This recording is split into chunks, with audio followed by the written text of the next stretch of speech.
Catching Predators on Omegle, a series started by me in late 2021, where I'd pair an adult woman with old men on Omegle, where she would tell them she was 15 and react to whatever is said to her, before I cut in and ask what they're doing. This video marked the beginning of a small series for myself, and was quickly picked up by several other large Omegle creators doing a similar thing, using adult women to expose these gross old men on the Omegle platform who would act inappropriately with who they thought was a young girl. Tens of, if not maybe hundreds of creepy men online were identified, with their actions being exposed for millions to see, some even being teachers. And while this trend continued to grow and creeps kept getting outed, I recently learned that not all of these creators were acting in the same good faith as me, as one of these large creators has been taking advantage of children themselves. Among many of the creators to jump onto the Omegle Predator catching bandwagon, there's one prominent creator, NicoIsCold. Nico has made several catching creeps on Omegle videos where he uses his girlfriend as the decoy and runs a similar setup where he has her tell old men on Omegle she's actually 15, they get weird and he comes in. However, this is where the similarities end, as in between these clips of his girlfriend catching these guys, Nico bullies actual 15-year-olds. Hey, what are your pronouns? Is she her? Like I was born? You probably smoke weed, right?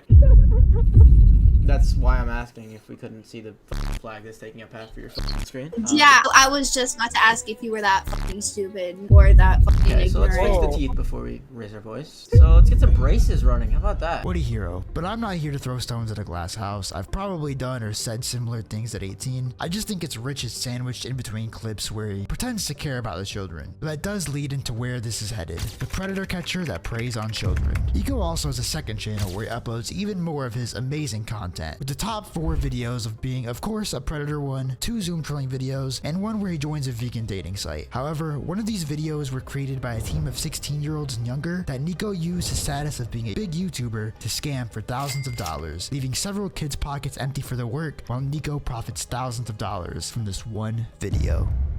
On October 29th, an editor I'd previously worked with reached out to me. Hey bro, can you help me out? It's really serious and urgent. Please reply. What's up? I needed help in contacting NicoIsCold. He isn't replying to me when I asked him to pay. Obviously, I was a little interested because Nico is someone I consider to be a solid acquaintance. Just a week before this, I had agreed to do an in-real-life video with him. So of course, I wanted to hear what he had to say. What's going on exactly? He scammed me and blocked me from everywhere. Thanks for replying though. I guess I got a lesson. Thanks again, bro. And you edited a video for him? Yeah, 3 videos. The editor then brings up a point that I think is so funny and also just I think really indicative of Nico's character, because I don't know many people who would do this, and I think it just boggles me that he did. A few months ago and up until recently, Nico was trying to perpetuate that he had signed a $6 million deal with Kick. He made a graphic that he posted on Twitter, YouTube, Instagram, and pretty much anywhere, basically saying streamer NicoIsCold signed $6 million deal with Kick before streaming even once. Now obviously as a creator, I just know that Nico did not get that, and I think any reasonable creator would also know that, but of course a bunch of kids were fooled because that's who watches his videos, kids. And so of course a bunch of kids were now thinking, oh my god, my favorite YouTuber is rich, he just signed a $6 million deal, which wasn't the case. I think faking a post and trying to make it seem like you're way richer than you are is weird to begin with, and I really don't get what he would stand to gain other than to look rich and look like he makes money. I guess probably to cover up some sort of insecurity. I don't really know. I mean, I would be insecure too if my channel were dead, and the only reason that it wasn't anymore was because I was in my friend's video who was doing really well. I'm self-made though.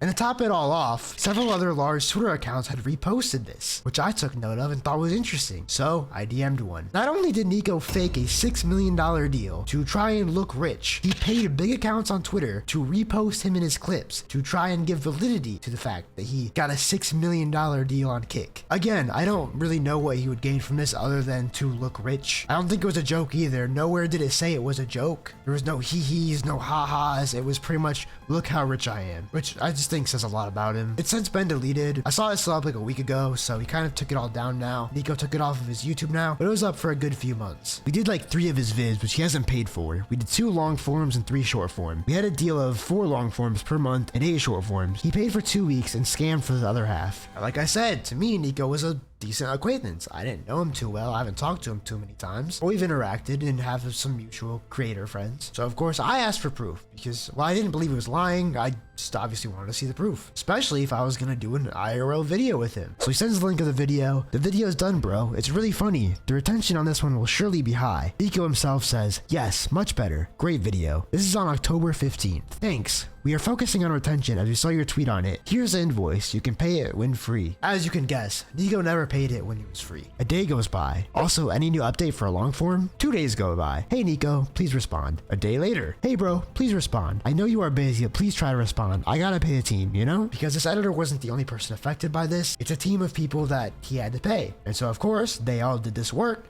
and we're expecting money for it. The next day, another text is sent, and on the same day, Nico posts a video that the editor had sent to him. Despite ignoring him for 5 days, dodging all questions about payment, and just not responding anywhere. 10 more days pass with, of course, messages from a pretty upset kid. This particular editor is a 16-year-old from a third world country with a team of editors who are even younger. And unfortunately, this kid had to be the bearer of bad news and tell his team who worked on the video, hey, I'm sorry, you're not getting paid because Nico's not answering anymore. 10 days later, and after a whole bunch of messages, that Nico finally responds. Listen, I only used 4 of your videos. We agreed on 8. You guys made me wait days just for a video you would auto subtitle. You would lie to me saying you were gonna have the editors do better. You guys made me wait days and days just for a poorly edited video, then tried to scam Jaden. I'm not working with you guys anymore. Waste of time and money. I'm gonna break this message down, but to jump right to the point, if that were your opinion and you were dissatisfied, that's totally fair. Completely valid. But if you upload a video, you use the work that you said was good, you should pay for it. This video is as bad as you say it is, despite you saying yourself that the video is good. Why upload it? I would kind of understand a weird situation where you don't want to pay because it's an unusable video to you, but you uploaded it. You're making money off of it. I mean, to me, this message is completely invalidated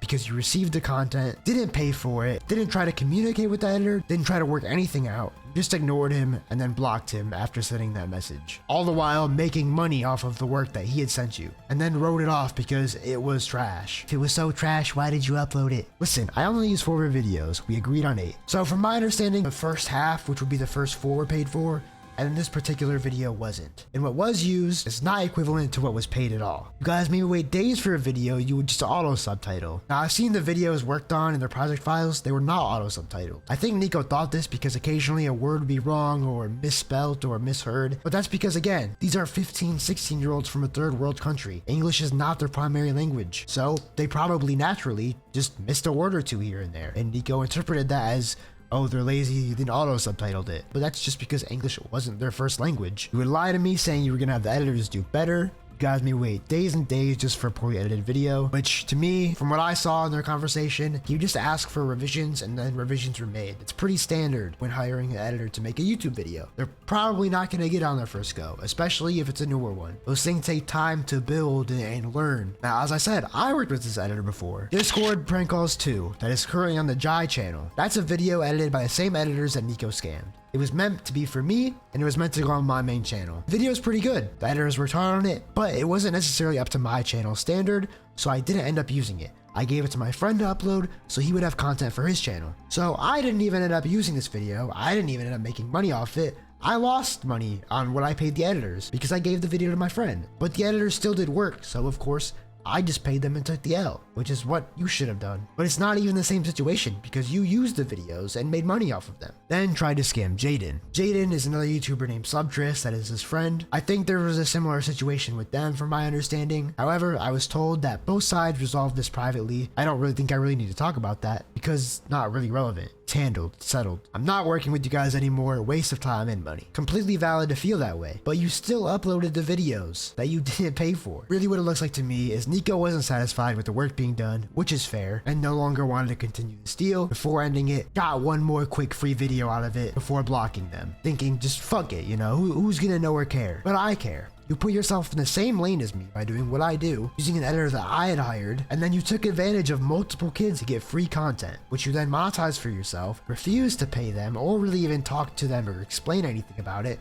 or work it out. This is the only message you've sent them, and then blocked them on all social media. Of course they wanted money for their work. I mean, you could afford to pay people on Twitter to spread fake that you make $6 million on a kick deal, so surely you can pay someone who edited a video for you. I'm sure there's some of you thinking, Omma, why not handle this privately? It doesn't even involve you, which is true, but I know about it, and these editors personally reached out to me because they wanted help with the situation. Responsibly, they tried very hard to resolve this privately with Nico, and did not want things to go this way initially. They didn't want anything to be public, and they just wanted the money for the work that they had done. However, Nico refused, and despite multiple attempts of reaching out on multiple different platforms to try and just resolve this, to get a word from Nico, just blocked them. If Nico refused to handle this privately with them, Why would I give him that benefit of the doubt? Monetization for this video is on, as it serves two purposes. One, to make money, because all of the money that this video makes are going to be given to the kids that Nico scammed. However, it's also to raise awareness. Don't trust YouTubers or people just because they have followers or a big number. You think they have money. You don't know them. You don't know what kind of person they are. And you don't know what their intentions are. Anyways, I'm going to leave the editor's Twitter in the description if you want to support them. Nico, I'm sure you're watching this. Don't try to DM me to resolve this. Don't try to DM the editors to resolve this. Just don't be a piece of shit going forward, I guess.